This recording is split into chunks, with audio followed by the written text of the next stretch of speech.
आज से हम जो है हिंदी करने जा रहे हैं। ठीक है, तो हिंदी में जो है इम्पोर्टेंट टॉपिक तो आप सभी को पता ही है ऑलरेडी कि कौन कौन से टॉपिक जो है इम्पोर्टेंट रहते हैं। अच्छा, कुछ बच्चे बिल्कुल ही नए हैं तो उनको बता देती हूँ। सबसे पहले हम करते हैं वर्णमाला। ठीक है, इसमें आपके स्वर और व्यंजन दोनों आएंगे। उसके बाद हमारा आता है संज्ञा, फिर हम करेंगे सर्वनाम, फिर हम करेंगे क्रिया, फिर विशेषण, फिर आप करेंगे कारक, समास, प्रत्यय, उपसर्ग, उसके बाद संधि, उसके बाद काल। ठीक है, तो ये सब टॉपिक जो है कवर करने की कोशिश करेंगे। इसके अलावा अगर कोई बच गया हो तो बता देना मुझे। ठीक है, मेरे माइंड में अभी इतने ही आ रहे हैं।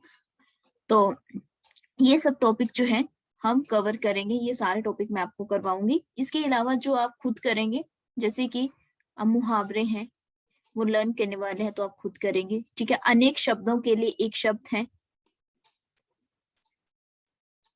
अनेक शब्दों के लिए एक शब्द, वो आप खुद करेंगे। लोकोक्तियां होती हैं वो आप खुद करेंगे। ठीक है, उसके बाद फिर आपके पर्यायवाची शब्द हैं वो भी आप खुद करेंगे।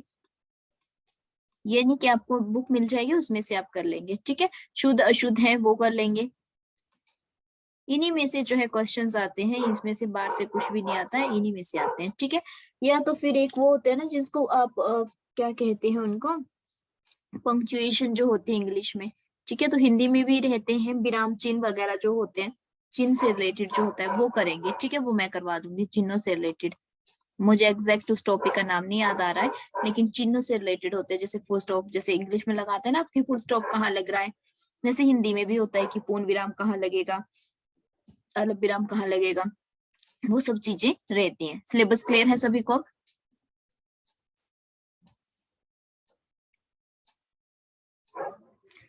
जो भी पूछा जाए जल्दी जल्दी बताना है फटाफट, ताकि हम नेक्स्ट अगला करना शुरू करें। ठीक है, टाइम पास नहीं करना है क्लास में। ओके, चलिए तो नेक्स्ट देखते हैं। आज जो हम टॉपिक स्टार्ट करेंगे वो टॉपिक हमारा रहेगा वर्णमाला से। ठीक है, बचपन से आप सबने जो है वर्णमाला पढ़ रखी है, आज थोड़ा सा उसी को हम जो है थोड़ा ज्यादा डिटेल में पढ़ेंगे। ठीक है, वर्णमाला की अगर मैं बात करूं तो वर्णमाला जो है, इसमें अगर हम बात करें कि भाषा, भाषा जो है वो उसके कितने भेद होते हैं, तो भाषा के जो है, भाषा के नॉर्मल जो अगर हम बात करें, भाषा के भेद जो है वो तीन है। ठीक है, भाषा के कितने भेद हैं? तीन है। कौन कौन से? मौखिक, लिखित और सांकेतिक, मतलब जो संकेत करते हैं आप। ठीक है, लेकिन अगर हम यहाँ पे बात करें कि भाषा के मुख्य रूप कौन, कितने मुख्य, कितने भेद हैं, मुख्य, सॉरी मुख्य गलत लिख दिया मैंने, मुख्य रूप से जो भेद हैं वो कितने हैं? मुख्य रूप से भेद की अगर मैं यहाँ पे बात करूं तो वो कितने हैं? वो आपके दो हैं। एग्जाम में अगर नॉर्मली अगर पूछा जाता है कि भाषा के भेद, तब तो तीन काउंट होते हैं, लेकिन अगर पूछा जाता है कि मुख्य रूप से यानी कि मेन जो है वो कितने भेद हैं, तो वो है आपके तीन। ठीक है, हाँ जी, मैंने संधि लिखा था टॉपिक, राजेश मैंने संधि लिखा था, ये देखो टॉपिक लिखा था मैंने। हाँ, ठीक है, तो कितने हैं? दो है। कौन कौन से? एक है मौखिक और एक है लिखित। ठीक है, एक मौखिक और लिखित। अब क्वेश्चंस जो आते हैं वो क्वेश्चन किस तरह से आते हैं, तो क्वेश्चंस ऐसे आते हैं आपको कि मौखिक भाषा की सबसे छोटी इकाई क्या है, या फिर लिखित भाषा की सबसे छोटी इकाई क्या है। तो जब भी आपको क्वेश्चंस पूछा जाए कि मौखिक भाषा की सबसे छोटी इकाई, इकाई का मतलब होता है यूनिट, ठीक है, या इकाई का मतलब होता है यूनिट, तो इकाई जो है वो क्या है, तो वो है ध्वनि। जो आप साउंड्स आपको आती हैं वही क्या होती है, मौखिक रूप की इकाई होती है। देखो जब बच्चे का बर्थ होता है तो बच्चा जो है सबसे पहले क्या निकालता है, साउंड्स निकालता है। ठीक है, एकदम से बोलना तो नहीं सीख जाता पूरी तरह से, साउंड निकालता है। साउंड हो सकती है वो आपकी अ ब च, कुछ भी हो सकती है, आपके स्वर या व्यंजनों में से कोई भी साउंड हो सकती है। ठीक है, उसके बाद सेकंड है आपका लिखित। तो लिखित की जो इकाई है, लिखित भाषा की जो सबसे छोटी इकाई है वो क्या है, वर्ण। हम तभी लिख पाते हैं जब हमें वर्णों का ज्ञान होता है। ठीक है, ये तो बात आ गई कि मौखिक भाषा की और लिखित भाषा की इकाइयां थी। ठीक है, अगर क्वेश्चन पूछ लिया जाए कि भाषा की सबसे छोटी इकाई, अगर जस्ट ऐसे ही पूछा हो भाषा की सबसे छोटी इकाई, ठीक है, तब क्या करेंगे। ठीक है, जब ऐसा पूछा गया हो तब क्या करेंगे, तब जो है वो दोनों ही आती है, दोनों ही होती है। ठीक है, ध्वनि भी होती है, साउंड भी होती है, और जो है आपका वर्ण भी होते हैं। ठीक है, किसी का माइक ऑन है, चलो करती हूँ। दोनों ही होती है, लेकिन मान लो एग्जाम में अगर आपको दोनों ही ऑप्शन में आ जाए फिर क्या करेंगे। ठीक है, अगर एग्जाम में दोनों ही ऑप्शंस में है और पूछा गया है कि भाषा की सबसे छोटी इकाई, तब आप क्या करेंगे। अगर ऐसा केस आपको देखने को मिलता है ऑप्शन में, तब आप क्या लगाएंगे, तब आप ध्वनि ही लगाएंगे। क्यों, क्योंकि मानव ने जब भी जन्म लिया, ठीक है, उस समय उसने सबसे पहले जो बोलना सीखा, ठीक है, उसने जब बोलना सीखा सबसे पहले तो उसने क्या निकाली, ध्वनि ही निकाली, साउंड्स ही निकाली। ठीक है, वन तो हम चलो ठीक है लिखने के लिए हम वन का यूज करते हैं, लेकिन सबसे पहले हमने जो है साउंड्स निकालना ही शुरू की है, इसलिए हमें सुनाई भी वही दी है और हमने बोलना भी वही शुरू की है, इसलिए हम जो है लगाएंगे ध्वनि पे ही राइट आंसर। क्लियर है सभी को भाषा से रिलेटेड की भाषाएं होती क्या है, यहाँ तक क्लियर हुआ सभी को।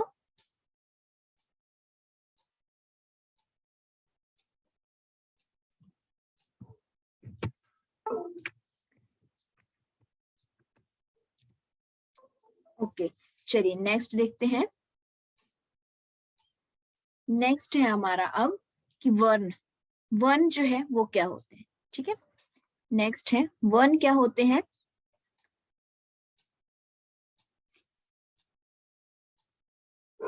वर्ण की अगर मैं बात करूं तो कोई भी ऐसी साउंड्स आपकी जो हमारे मुंह से निकलती है, ठीक है, जो हमारे मुंह से निकलने वाली कोई भी ऐसी साउंड्स, उसी को हम वर्ण कहते हैं। आप कोई सी भी साउंड निकाल लो, ठीक है, कोई सी भी साउंड जो है आप निकाल के देखो, वर्ण ही है वो। ठीक है, बिना वर्ण के आप कुछ बोल ही नहीं रहे हैं, आप जो है कुछ भी बोलेंगे, छोटी सी छोटी साउंड जो भी आपकी होगी वो क्या होगी, वर्ण ही होगी। अब वर्णमाला क्या होती है फिर, अब जितने भी ये वर्ण हैं इनको जब एक ऑर्डर में अरेंज कर दिया जाता है, ऑर्डर में अरेंज कर दिया जाता है, यानी कि सुव्यवस्थित या क्रमबद्ध लगा दिया जाता है जितने भी वर्ण होंगे।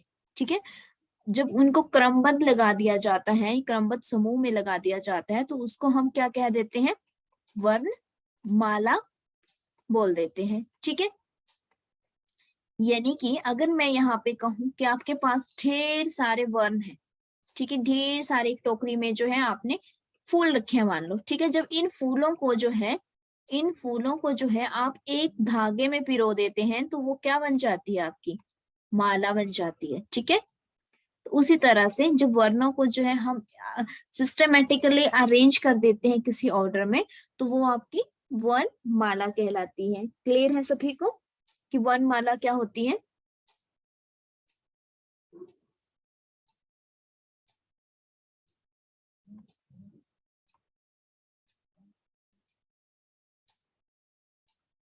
ओके, चलिए हिंदी वर्णमाला में वर्ण की अगर मैं बात करूं, हिंदी वर्णमाला में वर्ण। हिंदी वर्णमाला में वर्ण जो है उनकी संख्या होती है 44 यानी कि 44। और अगर हम बात करें देवनागरी, देवनागरी हिंदी लिपि में, हिंदी की लिपि क्या है? देवनागरी ना। देवनागरी लिपि में वर्ण तो वो होती है, उसकी संख्या है 52 आपकी। ठीक है, अब आप बोलेंगे हिंदी में और देवनागरी में क्या डिफरेंस है?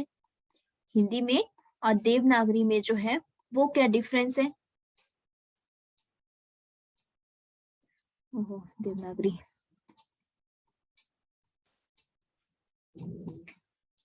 तो देवनागरी जो है वो शब्द होते हैं जिसमें संस्कृत के भी होते हैं, ठीक है, जिसमें जो है नेपाली भी हो सकते हैं, अंग्रेजी भी हो सकते हैं, देशिज भी हो सकते हैं, ठीक है, तत्सम भी हो सकते हैं, तद्भव भी हो सकते हैं, कुछ भी आपके हो सकते हैं, मतलब संस्कृत के भी हो सकते हैं, नेपाली के भी हो सकते हैं, वो सब मिला करके जो है आपकी हिंदी, उसमें देवनागरी में हिंदी बनी है।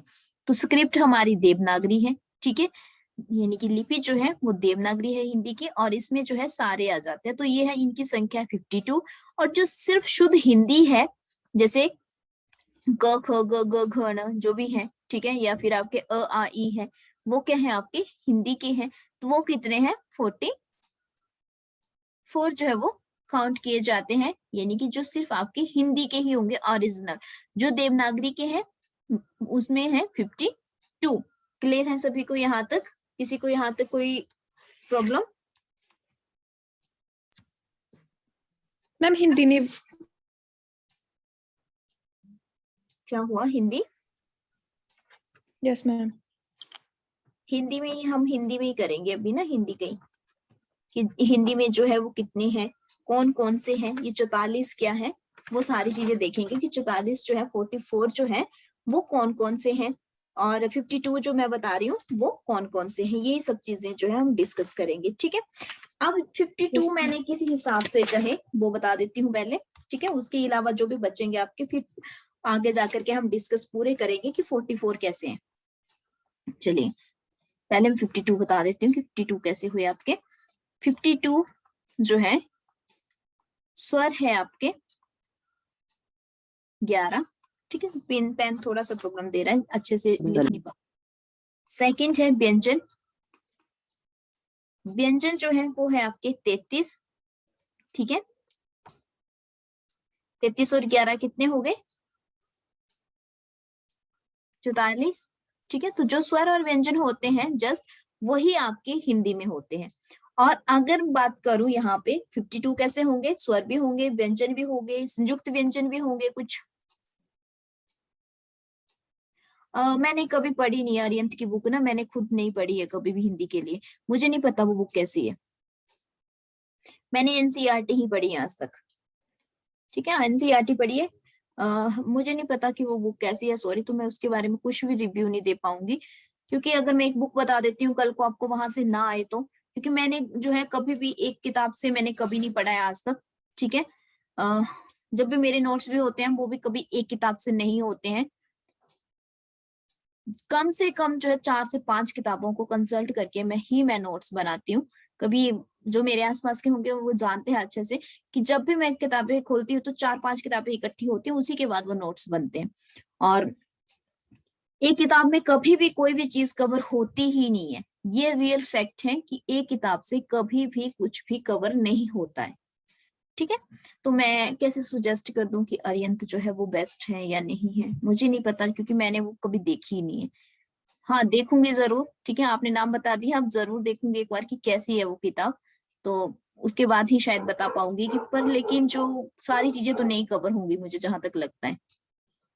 यहाँ तक अगर मैं बात करूं, जब हम जो है एलाइड वगैरह के लिए एचपी एचपी की नहीं, सॉरी, एचजी पब्लिकेशन की भी पढ़ते हैं, उसमें भी बहुत सी चीजें जो है वो नहीं होती हैं। तो सोचो वो तो बहुत स्टैंडर्ड की बुक है, मतलब इतनी स्टैंडर्ड, हाई स्टैंडर्ड की बुक है।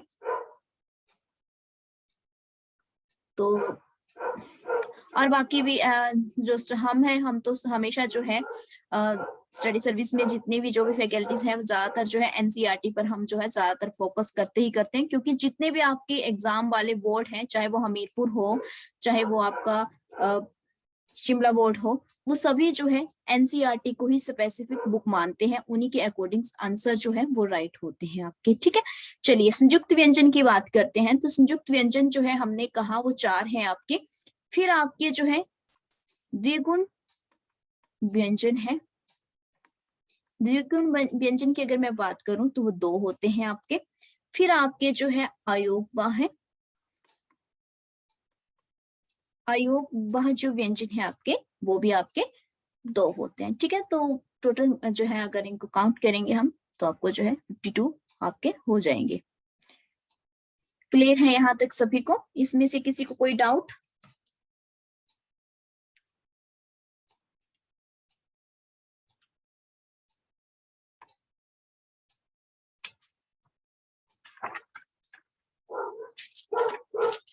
इसके बाद जो है हिंदी में वर्णों का वर्गीकरण किया गया है।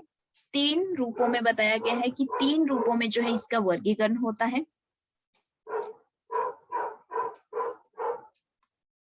वर्गीकरण का मतलब होता है क्लासिफिकेशन। अगर कोई फर्स्ट टाइम हिंदी जो है पढ़ रहा हो, ठीक है, तो साथ में बताते चलते हैं कि वर्गीकरण का मतलब है क्लासिफिकेशन।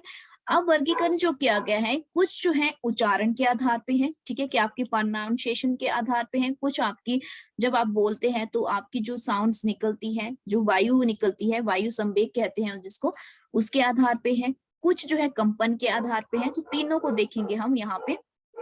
फर्स्ट जो है आपकी उच्चारण के आधार पर, उच्चारण के आधार पे जो है वो आपके स्वर होते हैं, और सेकेंडली जो है आपके व्यंजन होते हैं। ठीक है, इसमें 2 पार्ट्स आते हैं आपके, स्वर और व्यंजन। सेकंड है आपका वायु संवेग के आधार पे,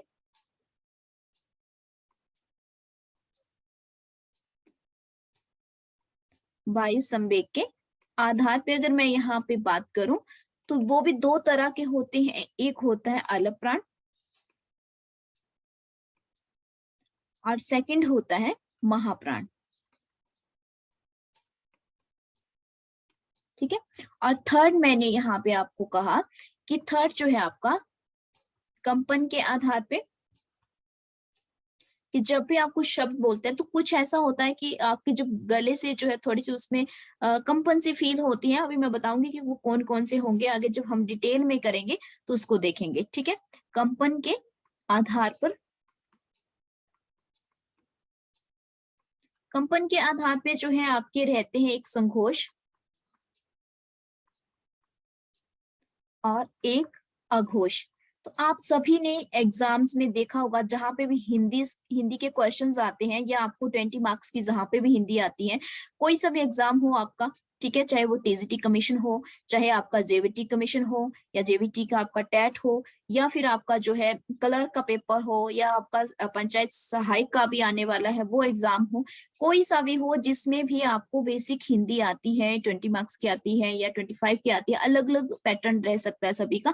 लेकिन ये जो आज मैं टॉपिक करवा रही हूँ, यहाँ से आपको 2 या 3 क्वेश्चन 101% आपको आएंगे ही आएंगे, अभी बता रही हूँ। ठीक है, 101% यहाँ से क्वेश्चन आएंगे। चाहे वो आपको स्वर व्यंजन से आए, चाहे आपको अलप प्राण और महाप्राण से आए, ज्यादातर क्वेश्चन यहाँ से भी आता है। चाहे आपका बीएड का एंट्रांस ही क्यों ना हो, वहां पे भी यही सेम क्वेश्चन आएंगे। ठीक है, कंपन के आधार पे भी आपको बहुत कम होता है, लेकिन पूछ सकते हैं। अगर हो सकता है कि एग्जामिनर को लगे कि नहीं थोड़ा सा टफ बना देते हैं, तो हो सकता है संघोष और अघोष के आधार पे डाल दे आपको। ठीक है, लेकिन अलग प्राण और महाप्राण से बहुत बार क्वेश्चन देखने को मिले। तो एक एक करके जो है इनको हम डिस्कस करेंगे। फर्स्ट हमने कहा उच्चारण के आधार पर, फर्स्ट है हमारा उच्चारण के आधार पर। अब उच्चारण के आधार पे हमने देखा कि स्टार्टिंग कौन सा बताया था मैंने, 2 पार्ट्स बताए इसमें आपको, एक कहा स्वर और एक कहा व्यंजन। ठीक है, तो सबसे पहले हम बात करते हैं स्वर की। अब स्वर जो है वो होते क्या है? स्वर को हम नॉर्मली अगर बात करें तो हम मात्राएं भी बोल देते हैं कई बार। ठीक है, क्योंकि स्वर जो है मात्राएं तो है, जितने भी हम वर्ड यहाँ पे लिखेंगे, मतलब जितने भी शब्द लिखते हैं उसमें जितनी भी मात्राओं का यूज करते हैं वो कौन सी मात्राएं, स्वर ही तो है। ठीक है, तो हम इसको कई बार मात्राएं भी बोल देते हैं, मतलब जो भी हमें दिखाई देती है मात्राएं वो ही आपके स्वर है। अब नॉर्मली अगर हम इसकी डेफिनेशंस की बात करें तो जिन भी वर्णों का स्वतंत्र अस्तित्व होता है। अब इसका क्या मतलब है, स्वतंत्र अस्तित्व का क्या मतलब है, यहाँ पे मैं लिख देती हूँ स्वतंत्र अस्तित्व। तो यहाँ पे ध्यान देने वाली बात ये है, स्वतंत्र अस्तित्व पे फोकस करने वाली बात है, क्योंकि स्वतंत्र अस्तित्व का मतलब है विदाउट एनी इंटरप्रिटेशन, यानी कि किसी भी अन्य सहायता के बिना। ठीक है, जब भी आप किसी भी वर्ण का उच्चारण करेंगे तो बिना किसी सहायता से, वर्ण यहाँ पे मैंने किसी भी वर्ण का उच्चारण बिना किसी सहायता से। ठीक है, इसका मतलब ये है बिना किसी सहायता से जब भी आप करेंगे उसको आप क्या कहते हैं, वो आपके क्या होते हैं, वो आपके स्वर होते हैं। ठीक है, और जो स्वर आपके होते हैं इनकी हमने कहा कि संख्या जो है कितनी बताई मैंने आपको, 11 बताई।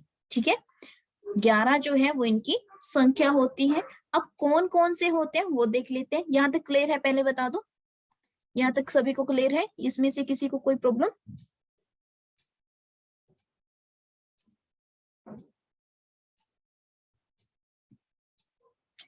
ओके, चलिए, तो हमने कहा कि 11 इनकी संख्या होती है। कौन कौन से होते हैं, अ आ, ई उ री ए ऐ ओ औ। ठीक है, अब देखिए यहाँ पे हमने कहा कि इसको मात्राएं भी होती हैं। ठीक है, तो ई की मात्रा, आ की मात्रा ये है, ई की मात्रा, बड़ी की मात्रा, छोटे ऊ की मात्रा, बड़े ऊ की मात्रा, री की मात्रा, ए की मात्रा। ठीक है, ये मैंने यहाँ पे मात्राएं लिख दी है सारी की सारी। तो ये क्या है, सभी मात्राएं भी इनको हम बोल देते हैं।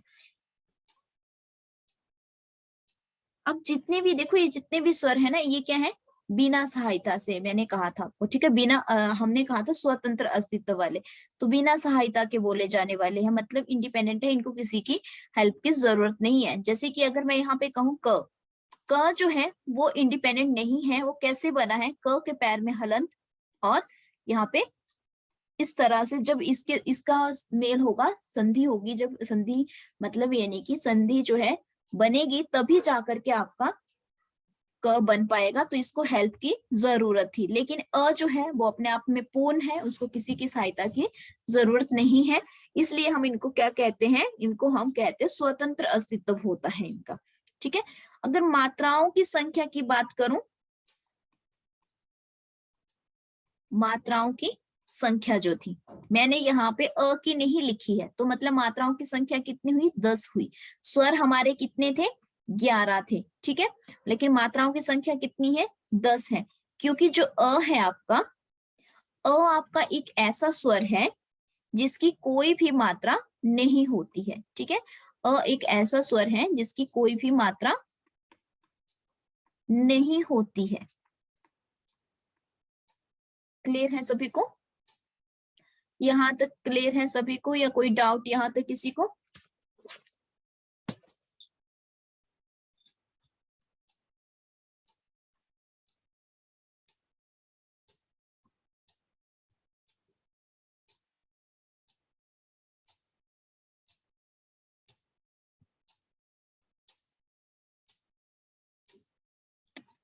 ओके, चलिए नेक्स्ट देखते हैं। नेक्स्ट है आपके, अच्छा अब आपने सोचा होगा कि अंग और ये भी तो है दो, है ना, तो ये जो है ये आपके स्वर नहीं होते हैं, ये क्या होते हैं आपके, ये आपके होते हैं अयोग वाह।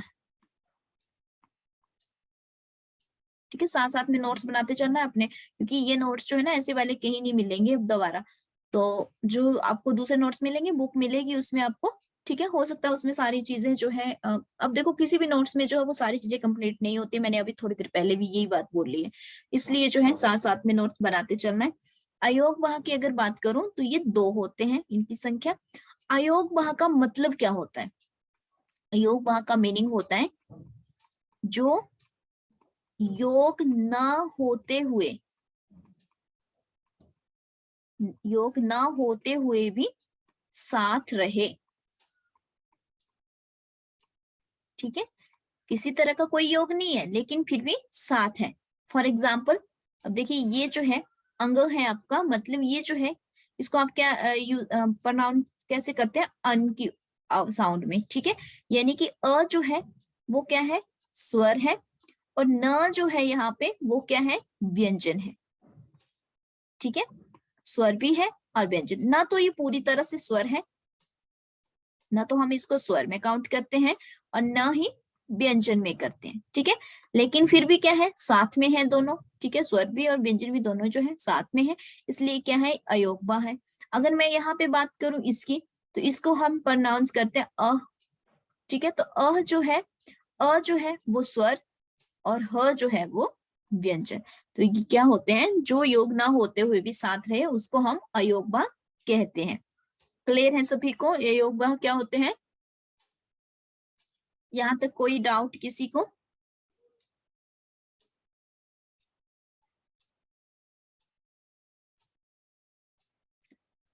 ओके, चलिए अब देखते हैं कि जो आपके स्वर हैं, जितने भी आपके स्वर होते हैं वो बहुत ज्यादा टाइप के हैं, मतलब अलग अलग टाइप के हैं, ठीक है, स्वर जो है वो अलग अलग टाइप के। यहाँ पे कोशिश करती हूँ कि लिख पाऊं। सबसे पहले आपका आता है मात्राओं के आधार पर,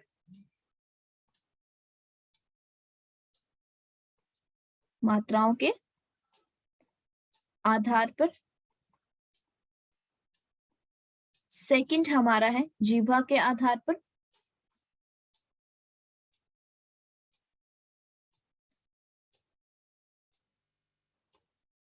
थर्ड हमारा है मुख। अच्छा ये तो आगे आएंगे, इसमें मैं आपको और भी लिखूंगी अभी, ठीक है। फिर है आपके ओष्ठ के आधार पर, मुख के आधार पर हो चुका है, ओष्ठ के आधार पर, और फिर है आपके नासिका के आधार पर, ठीक है। तो ये 5 जो टाइप आपके आते हैं इनको जो है देखेंगे, इसमें कौन कौन से टाइप आएंगे आपके, ठीक है, मात्राओं के आधार पे कौन सा आएगा, जीवा के आधार पे कौन सा आएगा, मुख के आधार पे कौन सा आएगा, मुख विवर बोलते हैं जिसको, है ना, ओष्ठ के आधार पे कौन से आएंगे, और नासिका के आधार पे कौन कौन से आपके आएंगे अभी। तो मात्राओं के आधार पे अगर एनसीईआरटी के हिसाब से देखें तो उसमें 2 बता रखे हैं आपको, एक हर्ष बता रखा है और एक जो है वो दीर्घ बता रखा है, ये है एनसीईआरटी के हिसाब से, ठीक है। लेकिन ज्यादातर हम क्या कर रहे हैं, हम काउंट कर रहे हैं इसको आजकल 3 के आधार पे, प्लुत स्वर भी हम इसको इसमें काउंट कर लेते हैं, बहुत सी किताबों में हमें प्लुत स्वर भी मिलता है। तो ये जो है 3 आधार बता रखे हैं। इसके बाद अगर मैं बात करूं जीवा के आधार पे, तो जीवा के आधार पे अग्र, मध्य और पश्चिम। अच्छा यहाँ पे मैं लिख रही हूँ, आप सोच रहे होंगे कि याद कैसे करना है, तो इसको याद करने की जरूरत नहीं है, क्योंकि ये सारी चीजें आपको अभी समझाई जानी है नेक्स्ट क्लास में, जब भी आप क्लास जो है अगली कल होगी जैसे, तो कल जो है ये सारे के सारे जो है हम एक एक करके जो है इनको डिस्कस करेंगे। लेकिन फिलहाल डायग्राम बना लेंगे तो ज्यादा इजी रहेगा, ठीक है, सारी चीजें जो है एक ही जगह हो जाएंगी इकट्ठी। फिर है सबृत, फिर है आपका विवृत, फिर है अर्ध सर्वृत और अर्ध विवृत,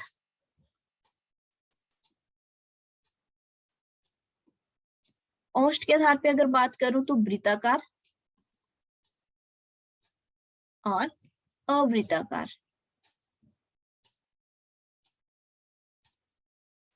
ठीक है। नासिका के आधार पे बात करूं तो अनुनासिका, अनुनासिका और निहनुनासिका, निहनुनासिका,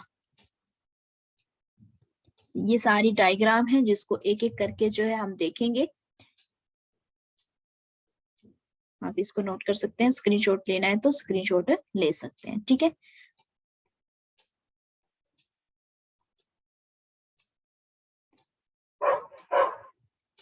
इस तरह से जो है आप एक टेबल बना सकते हैं, ठीक है। तो इन सभी को जो है कि डिस्कस करेंगे कि ह्रस्व स्वर क्या होते हैं, दीर्घ कौन से होते हैं, प्लुत कौन से होते हैं। तो ये सारा जो है पूरी एक क्लास है, इसमें इसके रिलेटेड भी आपकी पूरी एक क्लास होगी जो कल होगी। अब ये आज जो है हम इतना ही करेंगे, देख लेते हैं यहाँ तक कि हमने अभी तक जो है क्या क्या किया है, वो पूरा देख लेते हैं कि आज की क्लास में हमने क्या क्या किया।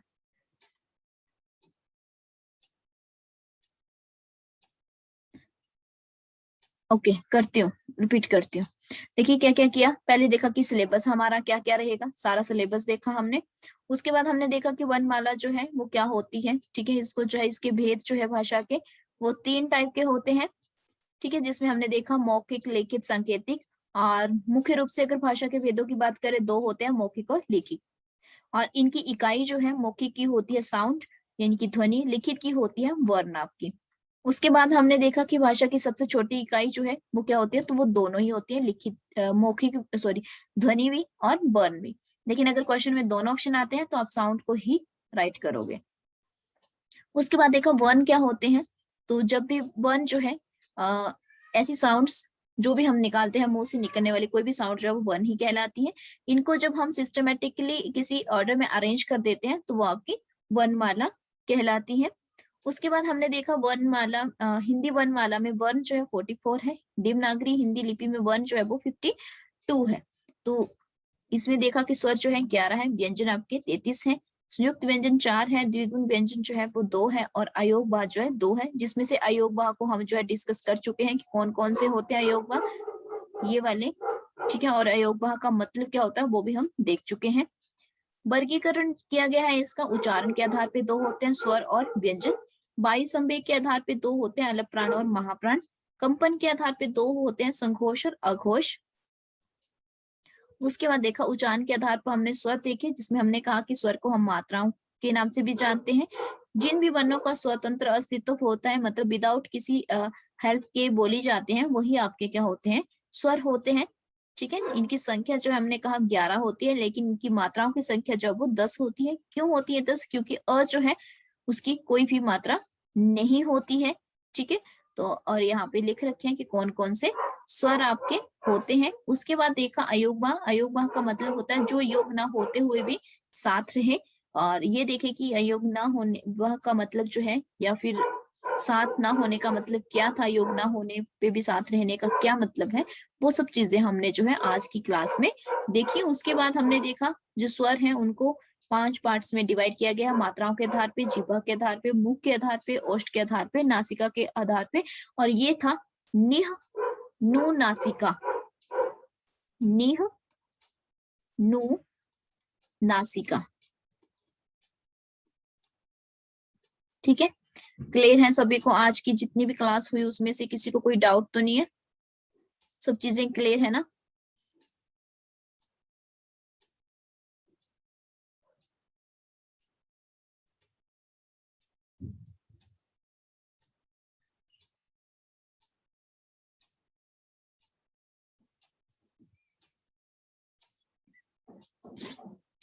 बोल मतलब बोर तो नहीं हो रहे हो कहीं?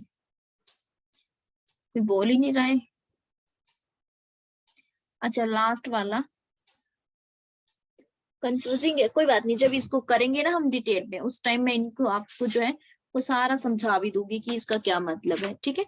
साथ में जो है उस टाइम समझा भी दूंगी, और फिर उस टाइम जो है क्लियर हो जाएगा कि क्या था ये।